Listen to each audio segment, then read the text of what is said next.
Chapter 1. The sky was that ominous yellow that heralds a downpour. Thunder rolled in the distance, but I knew this storm was right overhead.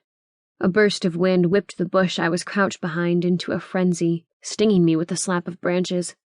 I should have headed for shelter, but there was no way I was leaving until I'd found the bastard that had killed 2 of my friends. He was out here somewhere, and I wouldn't rest until he was dead. There. My muscles tensed, sword at the ready as I saw a flash of blue behind a tree. I'd lose the element of surprise by running across a 20-foot stretch of open ground, but I didn't need surprise to take this guy down. 18 years of lessons gave me a distinct advantage when it came to hand-to-hand sword combat. The light dimmed with the fast-moving storm. Lightning streaked the ground, followed almost immediately by a crash of thunder. I darted from behind the bush, hunching low. Something hit my arm, and I swung from reflex. Ow! Damn it! Too hard! You're hitting too hard! Oops. Barely 2 hours into our LARP, and I already had a reputation for knocking grown men on their ass with my PVC and duct-taped foam sword. Sorry, are you okay?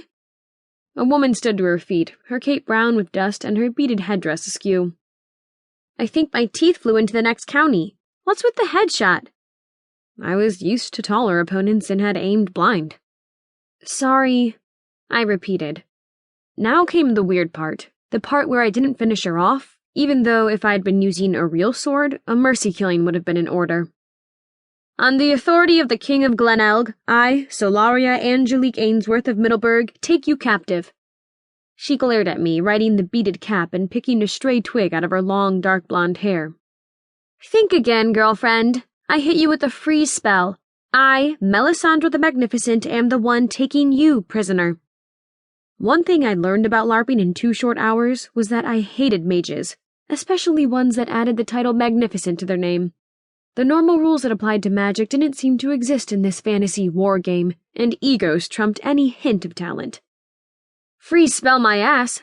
I didn't hear any incantation, didn't trip a magical barrier. How the heck did you put a freeze spell on me? She pointed downward, and I looked at what had smacked me in the shoulder. No way. Just no way. That's a beanbag. I know the rules here are kind of wacky, but in what universe does throwing a beanbag at someone constitute a magical spell? I say freeze, then throw the beanbag. If I hit you, you're bespelled. If I don't, then you get to knock me into the ground with your sword. I hit you. This was ridiculous. If I could run around Baltimore throwing beanbags at people and causing them to be deprived of motion, I'd be set for life. Do you know how involved a spell like that is? 8 different types of herbs, 6 of them not even found in this country, a lead weight, and unbleached silk string. The astrological alignment means you can only cast it once every 3 months, and the chances of holding this spell static in an amulet or object until you want to release it are less than 15%. For a generalized freeze spell, you've got a 5% chance of success as long as you meet all the other criteria. Specialized, you need a poppet and a drop of blood, even though your success rate only rises to 10%. Her mouth made a tight, thin line. I'm the mage. You're the paladin. You're also frozen and my prisoner. Paladin. I winced. I was a Templar, not some do-gooder, holier-than-thou kamikaze with a sword. Although in this game, it seemed I'd been assigned that detested role.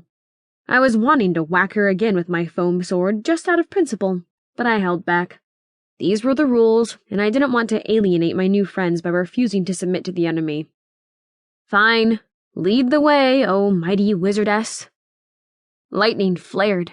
We both jumped, and I felt a sizzle of static electricity across my skin and smelled the sharp bite of ozone. Thunder shook the ground, nearly deafening us.